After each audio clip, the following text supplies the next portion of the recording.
Magandang hapon po sa ating lahat mga kapatid. Tayo po ay magpapatuloy sa ating pong gawain ng Home Bible Study. Samantalahin po natin ang pagkakataong ito na atin pong mapagbulayan ng sama-sama sa loob po ng ating mga tahanan ang mga bagay na ipapahayag sa atin ng Diyos sa oras na ito sa pamamagitan po ng kanyang mga salita at sa gabay po ng banal na Espiritu. Tayo pong lahat ay magsimula sa panalangin. Narito muli, O Diyos, ang iyo pong iglesia na nagkatitipon sa amin pong mga tahanan upang muling magsama-sama, O Diyos, na magbulay sa iyo pong banal na mga salita. At sa gayon, patuloy naming maunawaan ang iyong kalooban sa aming buhay. Maging malinaw po ang direksyon na ibinibigay mo po sa amin. At sa pamamagitan po ng banal na Espiritu, O Diyos, ay magawa po naming lakaran ang iyo pong kalooban na ihahayag mo sa amin sa pamamagitan ng iyo pong mga salita. Buksan mo kung gayon ang aming mga pangunawa, ang aming mga puso, O Diyos, upang matanggap namin, O Diyos, ang iyong mga salita. Tulungan mo kami na maunawaan ang mga ito.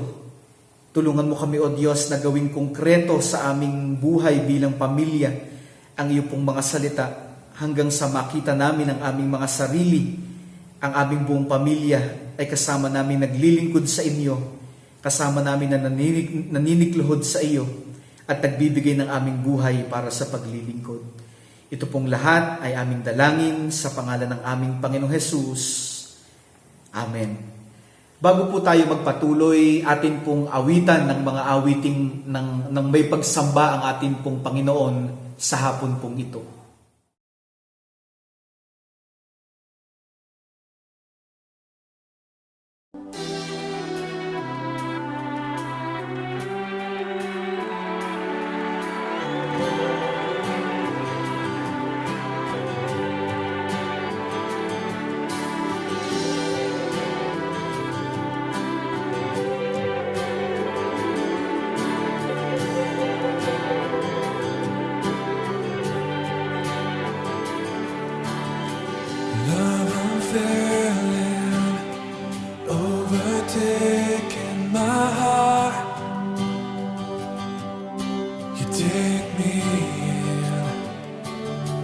Finding peace again. The fear is lost. You know you are. And I would give the world to tell your story. 'Cause I know that you called me. I know that you called me. I've lost myself for good within your promise. And I won't hide it, I won't hide it. And Jesus, I believe in you, and I would go to the ends of the earth, to the ends of the earth. For you alone are the Son of God, and all the world will see that you are God. You are God.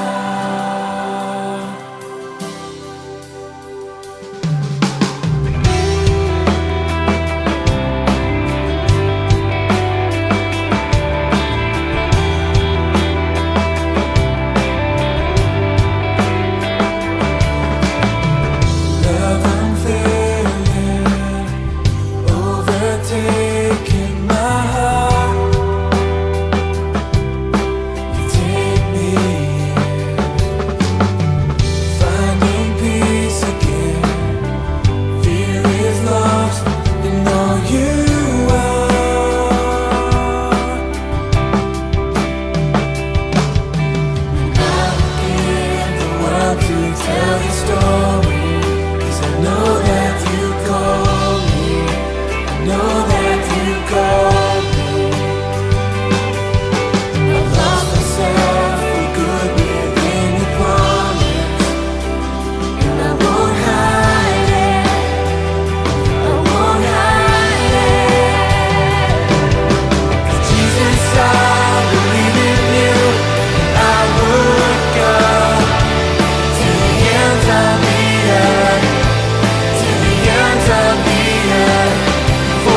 end of the earth, to the ends of the earth. For you alone are the Son of God, and all the world will see that you are God, that you are God. Jesus, I believe in you, and I would go to the ends of the earth, to the ends of the earth. For you alone are the Son of God, all the world will see that you are God, that you are God. Jesus, I believe in you, and I would go to the ends of the earth, to the ends of the earth. For you alone are the Son of God, and all the world will see that you are God, that you are God.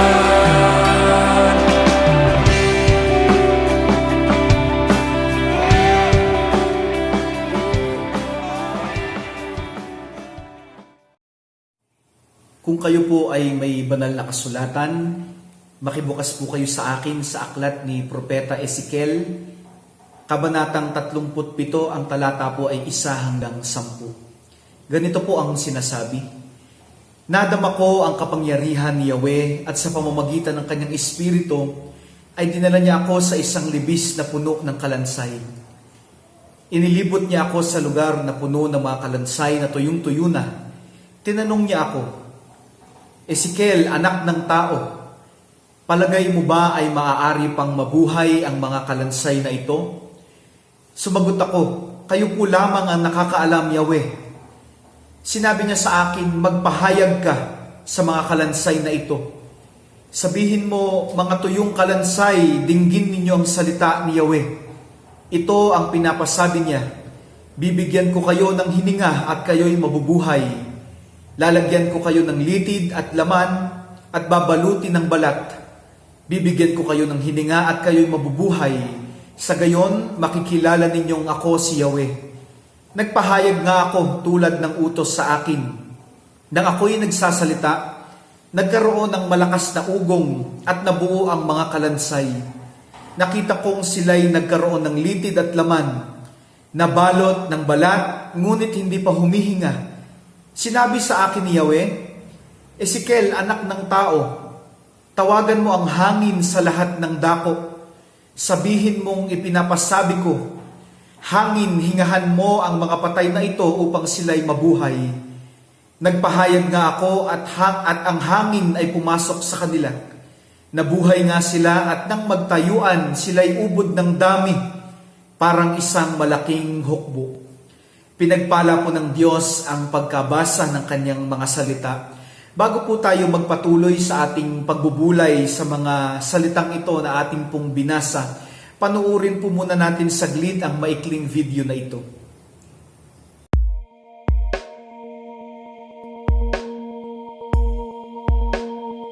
Down. Yes, there is fear. Yes, there is isolation. Yes, there is panic buying. Yes, there is sickness. Yes, there is even death. But they say that in Wuhan, after so many years of noise, you can hear the birds again.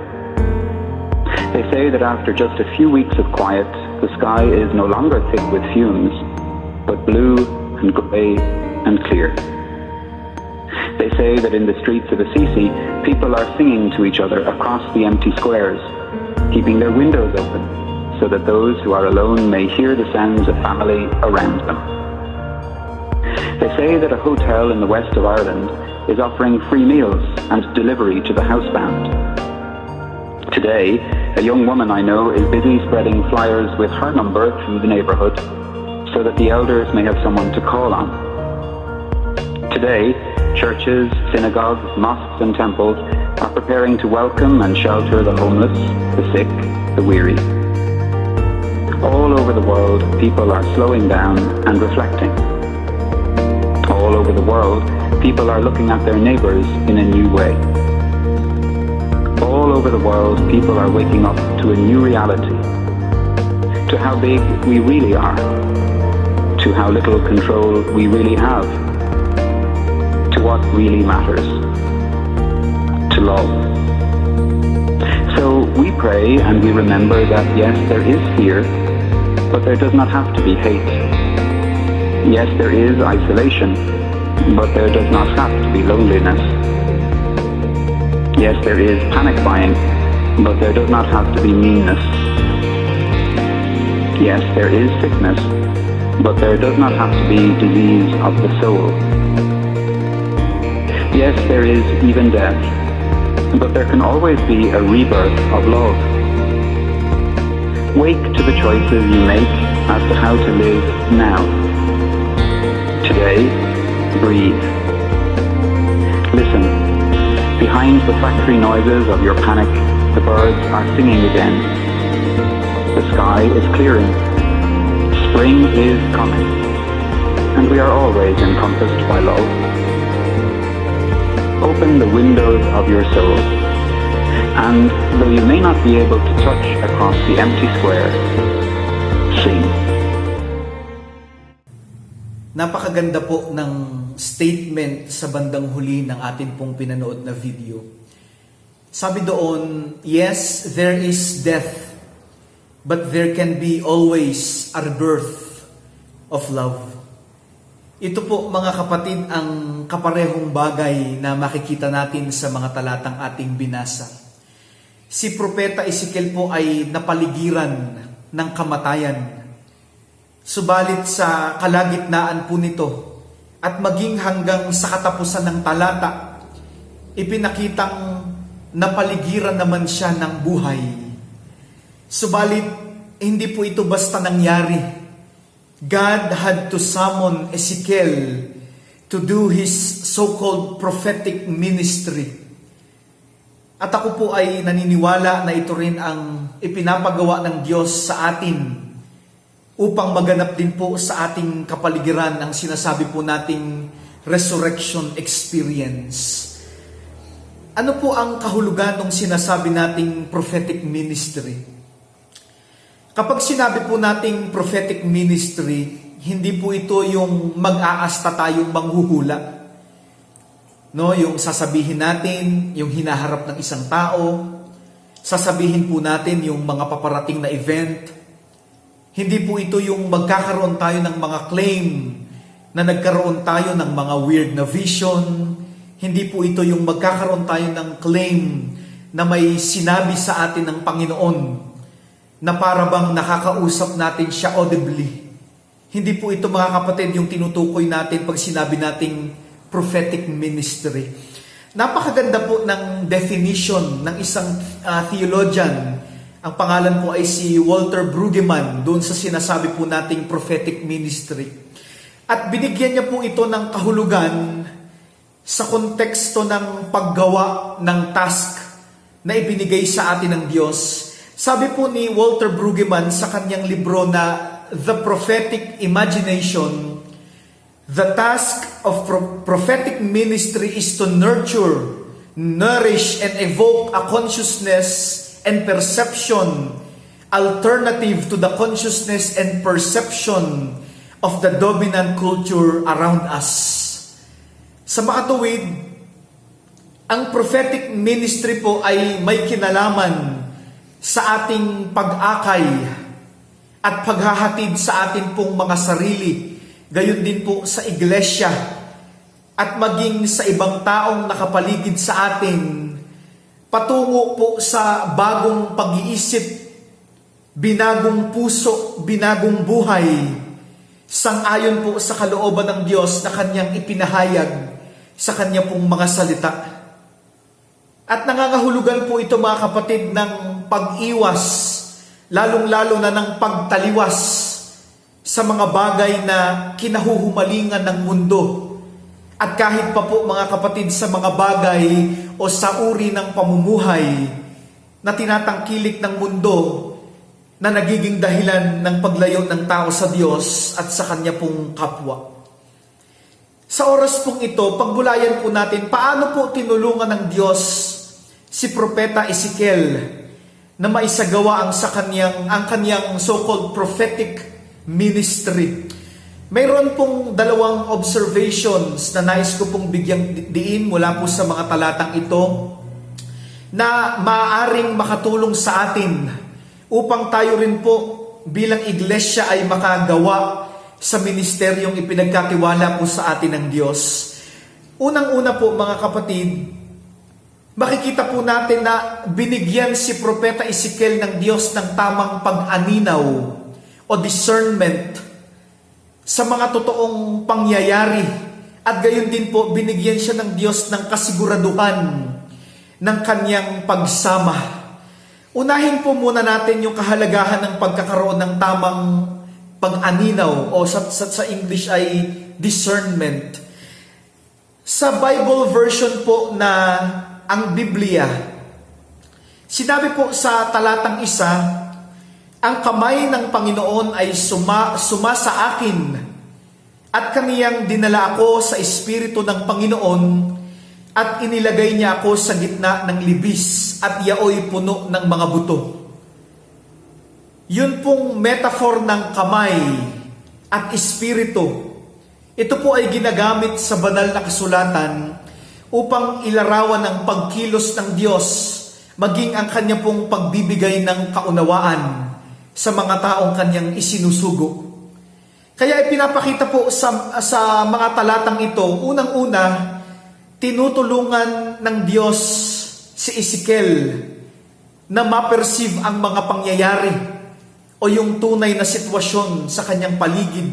At pangalawa, ipinapakita din po dito yung active involvement o yung active presence ng Diyos sa gitna ng mga pangyayaring nasaksihan po ni Ezekiel. Inudyukan ng Diyos si Ezekiel upang makita niya ang kalunos-lunos na kalalagayan ng mga tao. Kaya bago pa man po makita ni Ezekiel ang mga bagay na ito, ang Diyos na po ang unang nakakita sa mga ito. At ngayon po mga kapatid, sa atin pong kasalukuyang sitwasyon, kung paanong ipinakita niya yon kay Ezekiel upang ma-discern niya. Gayon din po, naniniwala tayo, ipinapakita sa atin ng Diyos itong mga masasamang balitang na nakikita natin upang magkaroon din po tayo ng discernment kung anong dapat nating gawin sa mga sitwasyon pong ito bilang kanyang iglesia. Pero aminin din po natin, madalas po nating nararamdaman na parang ayaw mo nang manood o ayaw mo nang makinig ng balita, ayaw mo nang mag-browse sa social media. Kasi ang nararamdaman lang po natin ay puro stress, puro frustration, at madalas umiinit lang po ang ulo natin dahil po sa mga nababalitaan natin. Di ba po hanggat maaari, iniiwasan po natin itong mga ganitong balita. Nadadagdagan ang bilang ng confirmed cases ng COVID-19, nadadagdagan po ang bilang ng mga namamatay, nababalitaan natin ang iba't ibang cases ng corruption, kawalang katarungan, pagsisiraan, marami pa pong iba. Para po bang wala tayong ibang makitang balita, kundi ang presensya ng kasamaan at kamatayan, at ayaw po nating makita ang mga ito. Subalit makikita po natin sa case ni Ezekiel, ang Diyos mismo ang nag-lead sa kanya doon sa lugar kung saan makikita niya ang mga bagay na ito. Hindi upang bigyan ng disappointment ang propetang si Ezekiel, kundi dahil may gusto po ang Diyos na ipagawa sa kanya. Hindi po kaya ganito din ang gusto ng Diyos para sa atin? Na hindi po natin kailangang patahimikin ang balita. Hindi natin kailangang i-ignore at layuan. Hindi po natin kailangang gawin na wag pakinggan, wag panoorin. Sa halip, sinasadya ng Diyos na ipakita at iparinig sa atin ang mga ito upang magkaroon tayo ng discernment at magawa po nating ipanalangin na pangunahan tayo ng Diyos sa kung anong dapat na gawin natin bilang iglesia. At totoo rin po, napakalaki at napakabigat ng task na ito. Subalit makikita din po natin sa mga talata pong ito, hindi lamang po sa buhay ni Ezekiel mayroong active involvement ang Diyos. Ipinapakita rin po maging sa bayan ng Diyos, siya po ay aktibong nakikiisa sa kanilang mga dinaranas na kahirapan. Nandoon din po siyang kasama nila sa hinaharap nilang kaguluhan. In fact, napakaganda po ng ipinakita sa passage. Hindi lamang po sa kanyang bayan na Israel, kundi sa lahat ng dako ng daigdig ay naroon po ang Espiritu, naroon po ang presensya ng Diyos. Kaya makikita po natin, ang ginamit pong salita sa Hebreo para sa Espiritu ay yung Hebrew word na ruah. Ang translation po nun ay wind o hangin. Makikita po natin ito sa mga talatang 9 at 10.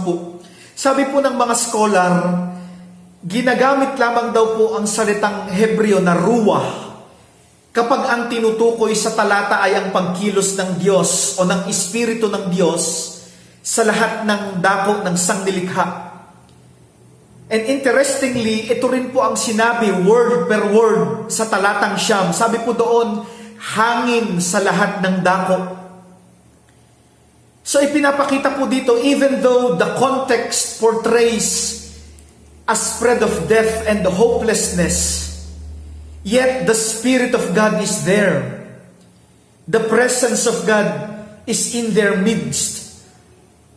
Aktibong kumikilos ang Diyos sa gitna ng mga karanasan ng kamatayan, karanasan ng frustration, stress, kawalang pag-asa, pagdududa at takot.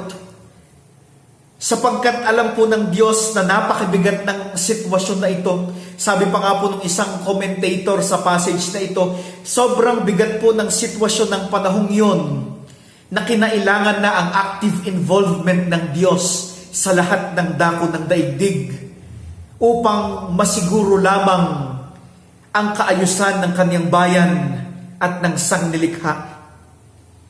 At napakaganda mga kapatid, in fact, bagamat sa kabanatang 10 po ng aklat ng Ezekiel, ipinakitang umalis na ang presensya sa templo ng Jerusalem. Ang presensya ng Diyos, nakita ni Ezekiel, umalis na sa templo. Ito po ay bago sila ipatapon sa Babylonia. At ang dahilan po nito ay walang iba kundi yung kabigatan ng kanilang mga kasalanan. Kaya pinakitang iniwan na sila ni Yahweh. Subalit ipinakita rin po, sinabi din ng Diyos sa kabanatang 11, talatang 16, sinabi mismo ni Yahweh na siya mismo ang magiging santuaryo ng mga tao o ng mga Israelita doon sa mga lugar kung saan ipinatapon sila. Ipinapakita po ng Diyos na hindi siya nawala sa kanyang bayan. Hindi niya iniwan ang kanyang bayan sa ganito pong sitwasyon. Malapit na pong magdalawang buwan na tayo mga kapatid ay hindi nagkakatitipon-tipon sa atin pong iglesia o sa gusali ng atin pong iglesia. Kagaya din po tayo ng mga Israelita na napalayo sa templo. Subalit ang pahayag po ng Diyos ay siya mismo ang ating santuaryo sa mga oras pong ito. Kasama po natin ang Diyos. Siya ay aktibong kumikilos sa ating mga buhay. Bagamat nararanasan at nakikita po natin ang lahat ng uri ng kasamaan at kamatayan sa ating paligid. So do not be disappointed of the news. At huwag po tayong panghinaan ng loob sa tuwing makikita po natin ang mga balitang ito. Sa halip, hayaan po nating imbitahan tayo ng Diyos na tumingin. Hayaan po nating tanungin din tayo ng Diyos. Kagaya po ng kanyang ginawa kay Ezekiel sa talatang 3. Upang tayo din po mga kapatid ay magkaroon ng tamang discernment sa kung ano po ang dapat nating gawin. Sapagkat sa tanong po ng Diyos kay Propeta Ezekiel, binuksan niya sa isipan ng propeta at nawa buksan niya din po sa ating mga kaisipan ang posibilidad ng pag-asa at ang posibilidad ng paglilingkod, gayon din naman po ang kapangyarihan ng buhay. At hayaan din po natin na isugo tayo ng Diyos upang ipahayag ang kanyang mga salita sa sitwasyon na ito, maging sa mga taong naiipit sa sitwasyon pong ito. Which leads us to the second point. Paano po tinulungan ng Diyos si Ezekiel na maisagawa ang kanyang prophetic ministry? Sabi po natin sa una, binigyan siya ng discernment at ng assurance na kasama niya ang Diyos. In fact, hindi lang siya, kasama ng buong bayan, kasama ng buong sangnilikha ang Diyos. Gayon din naman po, pangalawa, binigyan po siya ng pagkakataong makibahagi sa pagkilos ng Diyos sa pamamagitan po ng pangangaral ng kanyang salita. Unahin po natin yung pakikibahagi sa pagkilos ng Diyos o sa mga gawa ng Diyos. Common belief po ng mga Kristiyano na sa lahat ng nangyayari sa ating buhay at sa ating paligid ay palagi pong mayroong layunin ng Diyos. Yan po ang ating kapahayagan ng pananampalataya, di po ba? Kaya naman, hindi po aksidente na nakita ni Ezekiel ang kamatayan.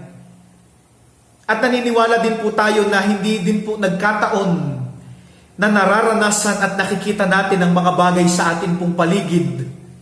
Meron pong layunin ng Diyos sa lahat ng ito.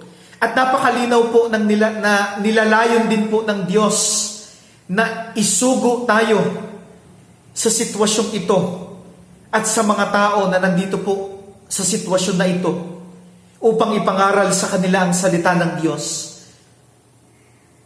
Ipinapaunawa po kung gayon mga kapatid ng mga talatang ito na nakikita ng Diyos ang mga pangyayari sa daigdig. In fact, ipinakita sa talata na nandun siya sa kalagitnaan ng mga pangyayari pong ito. Subalit, kagaya po ng sinasabi ng mga theologian, ang Diyos ay hindi umiiral sa tinatawag nilang divine isolation. Bagamat ang Diyos ay sovereign, no? Subalit hindi po siya gumagawa ng mga bagay apart from His covenant community o covenant people. Kung tutuusin, pwedeng gawin ng Diyos na magmilagro kahit hindi po tayo kumilos. Hindi kailangan ng Diyos ang ating tulong. Subalit pinili po ng Diyos na kumilos sa daigdig sa pamamagitan po ng kanyang bayan, sa pamamagitan ng kanyang iglesia. Kaya po, ang metaphor na ginamit para sa church ay katawan. At ang metaphor na ginamit po para sa Panginoong Hesukristo ay ulo. Ang ulo ang ang nagbibigay direksyon, ng ulo ang nag-iisip. Pero ang kumikilos, ang nagsasagawa ay ang katawan. Ganito po kahalaga mga kapatid sa Diyos ang role ng church. Ito po ang dahilan kung bakit bago utusan ng Diyos si Ezekiel, tinanong muna ito. Sabi po sa talatang 3, tinanong ng Diyos si Ezekiel, Ezekiel, anak ng tao, palagay mo ba ay maaari pang mabuhay ang mga kalansay na ito? Kailangan pong maunawaan natin, ang tanong pong ito ng Diyos ay hindi po basta para subukin ang pananampalataya ni Ezekiel. Sa halip, ito po ay upang hingiin din ang kanyang pakikiisa o participation sa pag-iisip ng plano at sa paggawa ng mga planong ito ng Diyos. Kung baga, niyayaya ng Diyos si Ezekiel na mag-devise ng plano. Kasama ng Diyos si Ezekiel sa proseso ng pagpaplano at maging sa proseso ng pag-e-execute ng plano. Hindi lamang po ang Diyos ang kikilos, mayroon din pong gagawin si Ezekiel, mayroon din pong gagawin ang iglesia. Pero makikita po natin, ang sagot ni Ezekiel, bagamat nagpapakita po ito ng kapakumbabaan sa harapan ng Diyos, subalit ito din po minsan ang dahilan kung bakit nahihirapan tayo o hindi tayo makakilos sa ipinapagawa po sa atin ng Diyos. Anong sagot ni Ezekiel? Kayo po lamang ang nakakaalam, Yahweh. Kung ito po ay paparaphrase natin, sinasabi ni Ezekiel, ewan ko Panginoon, kayo lang po ang nakakaalam, kayo po ang bahala. Ganito po ang maraming mananampalataya, di po ba? May ipapakitang sitwasyon sa atin ng Diyos, may ipapakita siyang need sa atin na kinakailangan nating tugunan. Pero ang ginagawa ng marami, ibinabalik natin sa Diyos ang responsibilidad. At minsan pa, pinapaganda na lang natin ito sa pamamagitan ng pagsasabing, ipagpe-pray ko muna. Kaya ngayon daw po ang biruan, ngayon daw po, kapag sinabi daw ng isang Kristiyano na ipagpe-pray ko muna, malamang daw po, malamang sa malamang, malaki daw po ang posibilidad na ayaw niyang gawin ang ipinapagawa sa kanya. At nagiging excuse na lamang yung ipagpe-pray niya muna. Maganda din naman po na manalangin muna tayo bago po tayo gumawa ng anumang bagay. But we must always remember that prayer is not a way of passing along our responsibilities to God. Kung mananalangin po tayo, maganda po yatang ang ipanalangin natin ay kung ano ang gusto ng Diyos na gawin natin. O kaya naman po, idalangin natin na bigyan tayo ng Diyos ng malinaw na direksyon kung paano po natin matutugunan ang mga bagay na ipinapakita niya sa atin. At napakalinaw po mga kapatid na ang means na ibinigay ng Diyos upang maisagawa niya ang kanyang layunin sa pamamagitan ng Israel ay sa pamamagitan ng pangangaral ng kanyang salita. Ang kanyang salita. Mahalaga po na maunawaan natin, marami pong ginagamit na kaparaanan ng Diyos. Subalit ang kanyang ultimate means ay wala pong iba kundi ang kanyang salita. Napakahalaga po nito mga kapatid. Yes, kailangan po nating maging creative sa pagsasagawa ng ating pong misyon bilang iglesia. Subalit ang ating kung ang ating pong creativity ay hindi sasang-ayon sa prinsipyo at kalooban at katotohanan ng salita ng Diyos, even all our creativities will fail. Ang utos ng Diyos sa mga talatang 4 at 9 kay Propeta Ezekiel ay magpahayag ka. Ito po mga kapatid ang tamang translation ng salitang English na prophesy. Hindi po manghula. Ang proper translation po ay magpahayag o mangaral. Sapagkat ang primary function po ng propeta ay ang mangaral o magpahayag ng salita ng Diyos. No, that is our prophetic ministry. Una muna, inaalam natin ang realidad, no? Dinidiscern natin kung ano ang totoo sa mga pangyayari. Pinag-aaralan natin ang totoong sitwasyon. At habang ginagawa po natin ito, sinasala natin ang mga nakikita natin sa pamamagitan ng salita ng Diyos upang malaman natin ang kanyang kalooban. At pagkatapos po nito ay ipinapahayag natin sa kasalukuyang sitwasyon ng mensahe na nais ipahatid ng Diyos. Yun po mga kapatid ang ibig sabihin ng prophecy. So ang primary task natin ay hindi ang mag-criticize ng mga tao o ng lipunan o ng gobyerno. Our primary task is to tell the people about the truth of the Word of God. Pwede po nating i-critique ang mga desisyon at mga aksyon ng ating pong gobyerno. Subalit inuulit ko po, dapat ito ay sa liwanag ng salita ng Diyos at hindi po ayon sa ating sariling opinyon o ayon sa opinyon ng sinumang tao na hinahangaan natin, gaano man ka-intelektual ang taong ito sa pamantayan ng mundo. Sapagkat kagaya po ng nasabi ko na dati, ang salita ng Diyos ang ating basihan sa lahat ng bagay. At ang salita lamang po ng Diyos ang makapagbabago sa lahat ng uri ng sitwasyon o kalalagayan ng buhay ng mga tao, maging ng sangnilikha. Tandaan po natin yan, mga kapatid. Sabi po ng isang theologian na si Walter Casper, words are powerless unless we speak the Word of God or according to the principles of the Word of God. Napakaganda. Words are powerless unless we speak the Word of God or according to the principles of the Word of God. Kaya tignan ninyo po, ang daming sinasabi ng mga tao, subalit parang walang nangyayaring pagbabago sa ating paligid. Napakarami po ng ating naririnig na criticism sa lahat ng mga nangyayari sa ating bansa. Criticism sa mga individual, criticism sa lipunan, criticism sa gobyerno, criticism sa lahat ng bagay. Pero sa dami po ng nabitawang salita ng mga tao, meron po ba tayong nakitang pagbabago? Wala. Wala. Ang nangyayari lamang po, napupuno ng sumpa ang ating paligid. Napupuno ng sumpa ang ating lipunan, ang ating gobyerno. Napupuno ng sumpa ang maraming pamilya. Dahil sa dami po ng sinasabi natin, sa dami ng salitang lumalabas sa bibig natin, bibihira po nating masambit ang salita ng Diyos na siyang lumilikha at nagre-restore.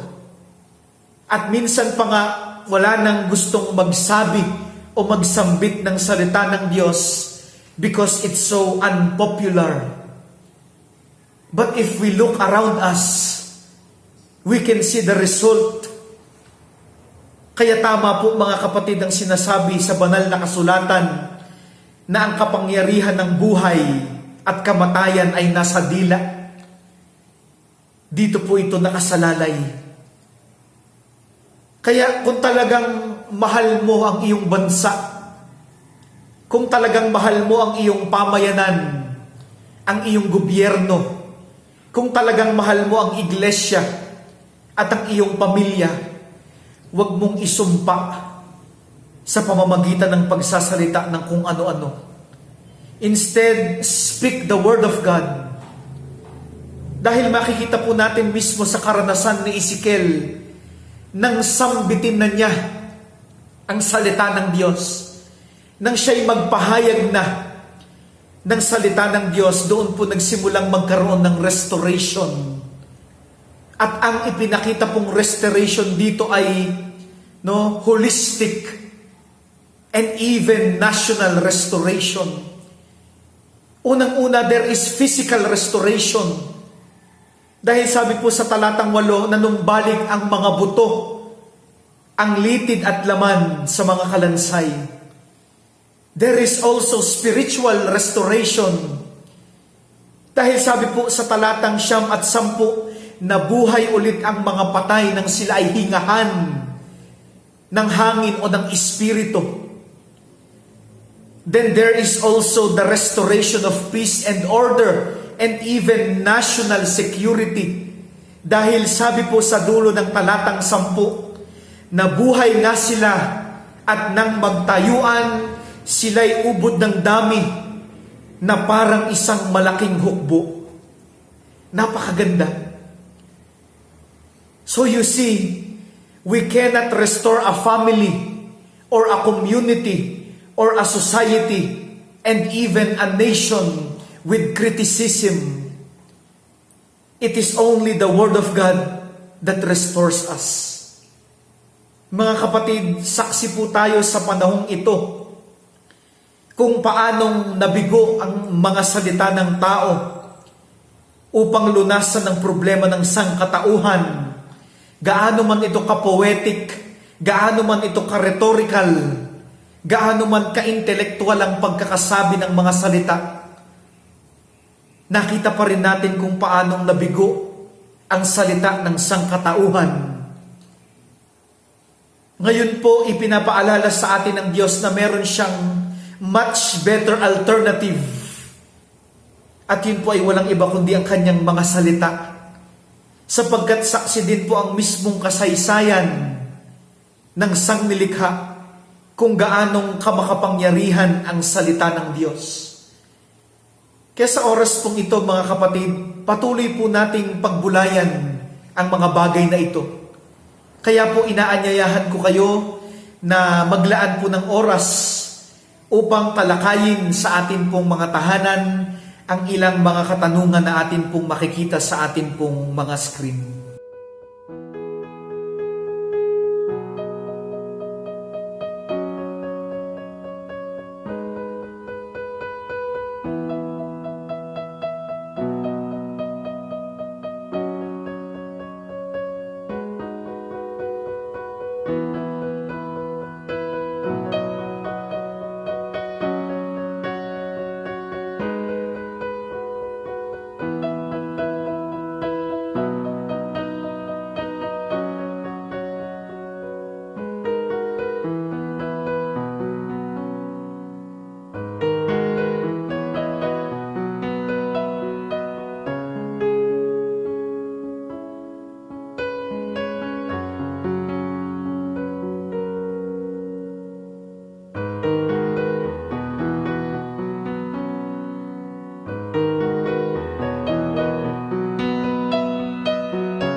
Maraming salamat po sa Diyos sa kanyang mga salita na ating pong napagbulayan sa hapon pong ito.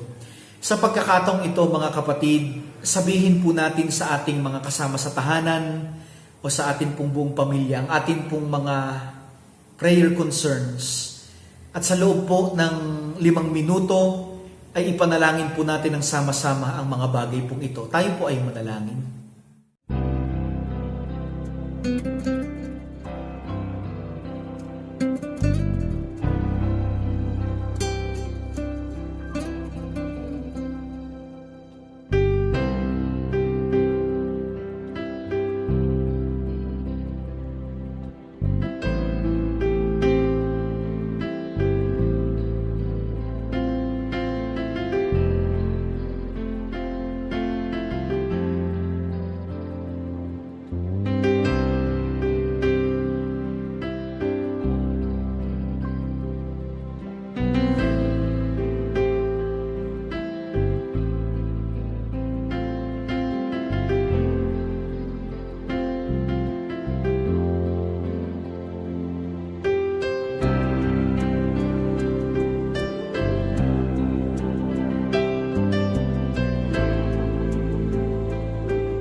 let your rain fall upon me.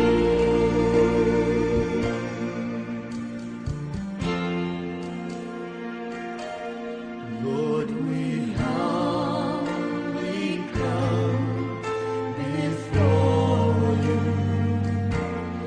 We don't deserve of you what we ask. Lord, we yearn to see your glory. Restore this dying land. Spirit, touch your church. Stir the hearts of men. Revive us, Lord, with your passion once again.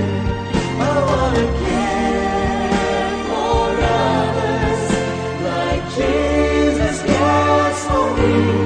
Let your rain fall upon me. Let your rain fall upon me. Let your rain fall upon me. Spirit, touch your church. Stir the hearts of men. Revive us, Lord, with your passion once again. I want to care for others like Jesus cares for me. Let your rain fall upon me. Let your rain fall upon me. Let your rain fall upon me. Let your rain fall upon me. Let your rain fall upon me. Let your rain fall upon me. Let your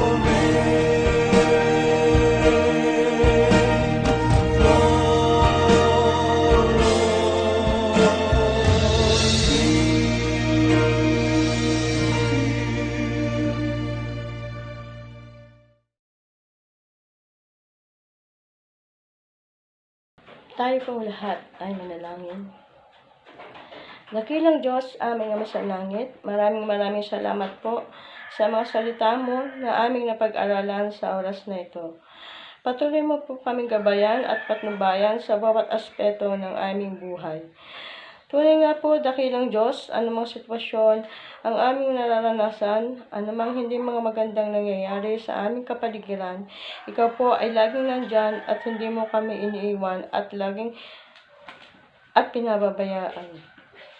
Tulungan niyo po ang bawat isa sa amin na magkaroon ng tumang kaunawaan sa mga nangyayari sa kasalukuyan. At pagkalooban mo po ng tamang karunungan kung papaano namin haharapin ang bawat sitwasyon na maging pagpapala sa iba. At bilang mga anak mo, tulungan niyo po kami at ang aming pamilya na magkaroon ng kauhawan sa iyong mga banal na salita. Tulungan niyo po kami na maging mabuting impluwensya sa iba sa pamamagitan ng uri ng aming pamumuhay at pagbabahagi ng iyong mga salita. Samahan niyo po kami upang magawa namin ng tama at mapagbigay kami ng kalakasan sa iba. Patuloy niyo po ang kapayapaan ang siyang maranasan ng bawat isa po sa amin. At patuloy niyo po kami pagpalain sa bawat araw ng aming buhay, kalakasan espiritual ang aming pong panalangin at ang protection niyo po sa aming pamilya at sa buong iglesia. At patuloy niyo po kami tulungan na makapanalangin